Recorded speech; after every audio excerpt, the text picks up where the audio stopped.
राधे राधे सभी को। कैसे हैं आप सब? आशा करती हूँ सब बहुत अच्छे होंगे, खुश होंगे। आज मैं आप सभी से बात करने वाली हूँ साल की, इस वर्ष की यानी कि 2024 की आखिरी अमावस्या जो कि पड़ने वाली है 30 तारीख को। और नेक्स्ट ईयर हमारा जब संवत बदलेगा तो मैं उसकी बात अलग से करूंगी, लेकिन आज मैं बात करने वाली हूँ इस साल की आखिरी और सबसे बड़ी अमावस्या के बारे में, जो कि है 30 दिसंबर सोमवार का दिन। बहुत ही खास होने वाला है। कौन से ऐसे खास उपाय करने चाहिए, क्या काम ऐसा करें कि इस अमावस्या पर अगर आप कर लेते हैं तो आने वाले साल में आपको किसी भी तरह की धन से रिलेटेड परेशानी ना हो, नकारात्मक ऊर्जाएं अगर आपको लगता है कि आपके घर पर है, आपके ऊपर है, तो वो ना हो। कहीं से भी पैसे फंसे हुए हैं तो वो आने के स्रोत आपके खुल जाए।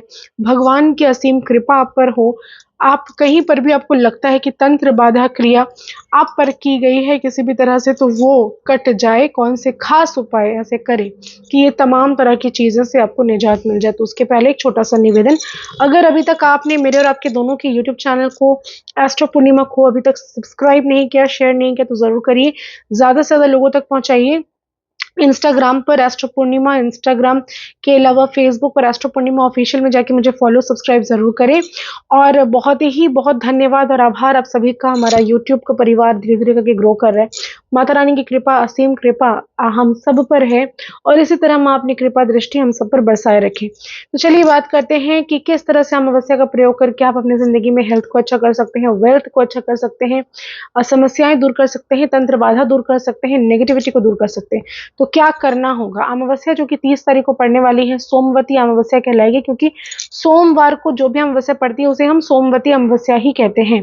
माँ काली की विशेष रूप से पूजा की जाती है अमावस्या वाले दिन। माँ लक्ष्मी की विशेष रूप से पूजा की जाती है इस अमावस्या पर। इस अमावस्या पर क्या, हर एक अमावस्या पर माँ लक्ष्मी का प्रवेश आपके घर पर होता है, क्योंकि हम सभी जानते हैं, आपने भी ध्यान दिया होगा कि नहीं पता नहीं, लेकिन दीपावली जिस दिन आती है उस दिन माँ लक्ष्मी के आगमन के लिए हर पूरे दुनिया के लोग जो है वो तैयारी करते हैं कि माता लक्ष्मी हमारे घर पर आए, प्रसन्नता पूर्वक हमारे घर पर स्थिर रूप से वास करे। उसके लिए कई तरह की हम लोग नियम कानून करते हैं, चीजें करते हैं, ताकि माता प्रसन्न हो। तो क्यों किसी भी अमावस्या को हम छोड़े? माँ लक्ष्मी को बुलाने का कोई भी दिन हमें मिस नहीं करना चाहिए। तो सबसे पहले बात करेंगे कि अगर आपको लगता है कि आपके ऊपर तांत्रिक क्रिया की गई है, किसी भी तरह से जादू टोना टोटका किया गया है, जिसके कारण आपकी जिंदगी में बहुत सारी परेशानियां चल रही हैं, तो क्या करें? कुछ नहीं करना। अमावस्या 30 तारीख को लग रही है रात्रि के समय, यानी कि जब भी सारे लोग घर पर आ जाए। सारे लोग जब आ जाएंगे 11 साढ़े 11 बजे, मान के चलिए। इस प्रोसेस को आपको करना है। रात का ही महत्व होता है। जब भी हम पूर्णिमा और अमावस्या की बात करते हैं तो रात्रि का महत्व ही हम ज्यादा मानते हैं। एक पूरा नींबू, जो कि पूरा येलो कलर का होना चाहिए, वैसा नींबू ले लीजिए और उसको अपने सर से एंटी क्लॉकवाइज 11 बार घुमाइए। घुमाकर आपको एक मंत्र पढ़ना है, ओम क्रीं कालिकाय नमः। वापस से सुन लीजिए, रिकॉर्ड कर लीजिए, सेव कर लीजिए वीडियो को। ओम क्रीं कालिकाय नमः, इसको उच्चारण करते हुए आपको 11 बार एंटी क्लॉकवाइज अपने सर से घुमाना है। उसको नींबू को पकड़ के आपको बोलना है कि जिसने भी मेरे ऊपर तंत्र बाधा किया है, जिसने भी मेरे ऊपर क्रिया की है, जिसने भी मेरे ऊपर तांत्रिक प्रयोग किया है, मुझे किसी भी तरह की क्षति पहुंचाने के लिए या कुछ भी करने के लिए, जैसा आपको लगता है, या मेरे अंदर बहुत सारी नेगेटिविटी है, वो दूर करने के लिए आप अगर करना चाहें तो इसको कर सकते हैं।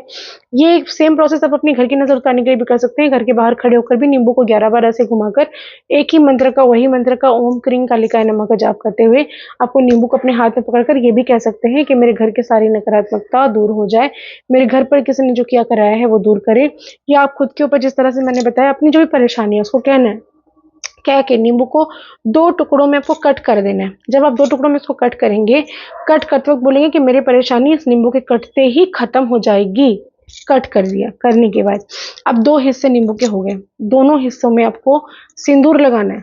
जो पार्ट आपने काटा है वहां पे आपको सिंदूर लगाना है। कौन सा सिंदूर? ऑरेंज कलर का सिंदूर आता है, उसको लगाना है। उसको लगाते वक्त आपको बोलना है कि मेरी सारी परेशानी खत्म, मेरे ऊपर सारा किया कराया खत्म, जिसने भी मेरे ऊपर किया किया है उसके ऊपर ये वापस चली जाएगी और मेरी सारी परेशानी आज के बाद दूर हो जाएगी। तो ऐसा कहते हुए आप सिंदूर लगाएंगे। दोनों तरफ लगा दिया। लगाने के बाद इसके अंदर आपको 4 लौंग एक नींबू में गाड़ना है। लौंग के फूल होने चाहिए, ध्यान रखिएगा। और 4 लौंग दूसरे नींबू में गाड़ना है। और दोनों को अब आप ये जब क्रिया घर के अंदर कर चुके हैं तो घर के बाहर जाएंगे बिना किसी के बात किए। याद रखिए कि ये टोटका जो है, ये जो प्रयोग है, बिना किसी के रोके टोके, बिना किसी के बंधन में आके करना है। किसी ने भी टोक दिया तो ये काम आपका वेस्ट हो गया। वापस से आपको रिपीट करना पड़ेगा। ध्यान रखना है कि कोई टोके नहीं, कोई आपको परेशान ना करे, कोई आपको पीछे से बुलाए नहीं। अगर ऐसा भी होता है कि बुला रहा है तो अब सुनना नहीं है आपको, आप चले जाइए। जाकर उसको बाहर अपने घर के चौखट के बाहर जब निकल जाएंगे तो आपको 2 दिशाओं में ऐसे और एक ऐसे जोर जोर से फेंक देना है, मात्र इतना करिए। और फिर उस दिन के लिए आपको घर से बाहर नहीं जाना, इवन उस घर से किसी व्यक्ति को बाहर नहीं जाना। ऐसा करने से घर की नजर उतरती है, आपकी खुद की नजर उतरती है। दूसरा उपाय, लक्ष्मी प्राप्ति के लिए अगर मैं बात करूं, काली हल्दी का प्रयोग करना है आपको। काली हल्दी मार्केट में मिल जाती है, हमारे पास अवेलेबल है।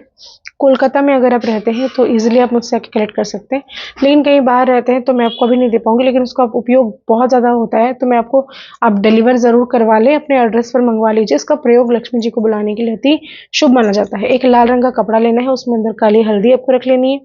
उसके अंदर आपको थोड़े से चावल डालने हैं जो कि बिना टूटे होंगे। उसमें आपको थोड़ी सी पीले सरसों डाल देनी है। भीमसेनी कपूर के 2-3 टुकड़े आपको डाल देने हैं। 5 इलायची, 5 फूल वाले लौंग उसके अंदर डाल देने हैं। अपने सर से घुमाकर 11 रुपए आप उसके अंदर रख सकते हैं। आप चाहे तो ज्यादा अमाउंट भी रख सकते हैं, आपकी मर्जी, लेकिन कभी भी 11, 21, 51 इस तरह से 1 रुपए आपको जोड़कर रख लेने के बाद उसको मोड़ लीजिए। मोड़कर लक्ष्मी जी या प्रतिमा हो लक्ष्मी जी का या मूर्ति हो उसके समक्ष उसको रखिए और आप जाप करेंगे। कमल गट्टे के माले में श्रीम मंत्र का जाप करिए 108 बार। और जाप करने के बाद उस पोटली को उठाइए, अपने किसी भी कैश बॉक्स पर रख सकते हैं, जहां पर भी दुकान है आपका आप ले जाकर रख सकते हैं। घर है कहीं पे कैश रखते हैं, एसेट्स रखते हैं, सोना चांदी रखते हैं, वहां पर ले जाकर रख दीजिए। मात्र इस उपाय को अगर आप कर लेते हैं तो लक्ष्मी जी का स्थिर वास आपके घर पर होना शुरू हो जाता है। लेकिन ये जो क्रिया है आपको रात्रि के समय 11 बजे के बाद ही करनी है। जब सारे व्यक्ति घर पे आ जाए उसके बाद ही करनी है। एक दीपक जरूर जलाइएगा चमेली का तेल का, जो लक्ष्मी जी के सामने जलने के बाद ही आप सारी क्रियाओं को करेंगे। ऐसा करने से आपके घर पर धन का वास होगा। तीसरा उपाय, आपको लगता है कि आपके घर पर बहुत ज़्यादा किसी का नकारात्मक प्रभाव आ रहा है, बहुत ज़्यादा परेशानी आ रही है, तो फिटकरी का छोटा सा टुकड़ा लीजिए, लेकर अपने घर के चौखट में अमावस्या वाले दिन रख देना है। सुबह को ही रख दीजिए और उसी दिन छोड़ दीजिए। उसके नेक्स्ट उसको उठाइए और बाहर फेंक दीजिए, घर के बहुत बाहर, मतलब दूर, एकदम जोर से फेंक दीजिए उसको। सारी नकारात्मकता हो जाएगी दूर। अब बात करेंगे कि आपको अपनी हेल्थ अगर अच्छी करनी है तो क्या करनी है। सीधी सी बात है, हेल्थ के लिए रेमेडीज हम करेंगे। जो धन्वंतरी देव को मनाना है तो हमें एक छोटा सा चांदी का कोई भी बर्तन चाहिए, अगर नहीं है तो स्टील का कोई बर्तन ले लीजिए, उसके अंदर चांदी का सिक्का डाल दीजिए और पानी भरकर आपको अपने घर के नॉर्थ ईस्ट में रख देना है। अमावस्या वाले दिन ही रात को रखेंगे और ये कहेंगे कि मेरे घर से सारी जितनी भी नेगेटिविटी है, मेरे अंदर जितनी भी नेगेटिविटी है, जैसे ही मैं इस पानी को पीऊंगा मैं सही हो जाऊंगा। ऐसा कहकर आपको नॉर्थ में उसको, या नॉर्थ ईस्ट में आपको, उत्तर पूर्व दिशा या फिर उत्तर दिशा में आप उसको रख दीजिए ढककर। और सवेरे उठकर, अमावस्या वाले दिन अपने इस क्रिया को किया, सवेरे उठिए, उठकर बासी मुंह में बिना ब्रश किए आपको उस पानी को पी लेना है। आप देखेंगे आपके अंदर से जितनी नकारात्मक ऊर्जा है ना वो फटाफट से खत्म हो जाएगी, बीमारियां सही होना शुरू हो जाएगी। इसके अलावा बहुत सारे लोग आज के दिन बलि देते हैं। मैं नहीं जानती, मैं इस आर्ग्यूमेंट में ही नहीं जाना चाहती कि बलि देना गलत है, बलि देना सही है, मैं इन सबों में नहीं पढ़ना चाहती। तो मैं सिर्फ एक ही बात कहूँगी, अगर बलि देना चाहते हैं तो आज का दिन बहुत ही उत्तम है। अपनी किसी भी चीज़ को आप सैक्रिफाइस जब करते हो माँ के सामने, जब आप किसी भी परेशानी को रखते हो तो माँ उसको दूर करती है। किसी भी काली मंदिर में जाइए, जाकर माता को आप माला चढ़ाइए, अपने पसंद का माला चढ़ाइए। माता को ऐसे गुड़हल के फूल अति प्रिय हैं, वो चढ़ाएंगे तो ज़्यादा अच्छी बात है, नहीं तो कोई भी फूल आप चढ़ा सकते हैं। लाल रंग का रोज़ आप चढ़ा दीजिए। 108 की माला होगी तो ज़्यादा अच्छी बात है। माँ को पूजा अर्चना करिए, अपनी परेशानी उनके सामने कहिए, कह कर आइए, पूजा करके आइए। घर के आसपास शक्तिपीठ है तो वहां पूजा दे दीजिए। माँ को आलता सिंदूर अति प्रिय है, वो चढ़ाइए, अर्पण करिए, बिंदी चढ़ाइए, श्रृंगार का सामान अर्पण करें। ऐसा करने से आपकी सारी परेशानियां जो है ना वो दूर होती हैं। उसके अलावा अगर मैं बात करूं पितरों के बारे में, पितृ का भी इस दिन तर्पण करना बहुत ही ज़्यादा शुभ माना जाता है। अगर आप आज के दिन सवेरे उठकर किसी भी पीपल के वृक्ष में जाते हैं 8 बजे के पहले, या वट वृक्ष तो वहाँ जाते हैं, मीठा पानी के अंदर आपको थोड़ा सा मिश्री डालना है, तांबे के लोटे में डालकर आप परिक्रमा करिए 11 बार और वहाँ पे जल चढ़ा दीजिए। और शाम के समय वहीं पर आप सरसों के तेल का एक दीपक जलाकर चले आइए। आपके पितृ जो है वो तृप्त हो जाएंगे, वहां से आपको आशीर्वाद मिलना शुरू हो जाएगा। आशा करती हूँ मेरी जो वीडियो है आपको पसंद आ रही होगी। ज़्यादा से ज़्यादा लाइक करें, शेयर करें, कमेंट में जय माता दी जरूर लिखें और इतना ज़्यादा शेयर करिए इस वीडियो को कि हर एक की परेशानी इस साल खत्म हो जाए और आने वाला साल खुशियों का साल हो। प्रेडिक्शंस करवानी है, नई कुंडली बनानी है आपको, या फिर जनवरी से लेकर दिसंबर तक कैसा जाएगा 2025, क्या क्या करना है, क्या क्या नहीं करना है, कौन से डोनेशंस करने नहीं करने, सारी चीज़ें दी गए नंबर पर व्हाट्सएप पर अपॉइंटमेंट बुक कर सकते हैं। 2 या 3 दिन का समय लगता है और मैं आपकी प्रेडिक्शंस खुद करूँगी। धन्यवाद।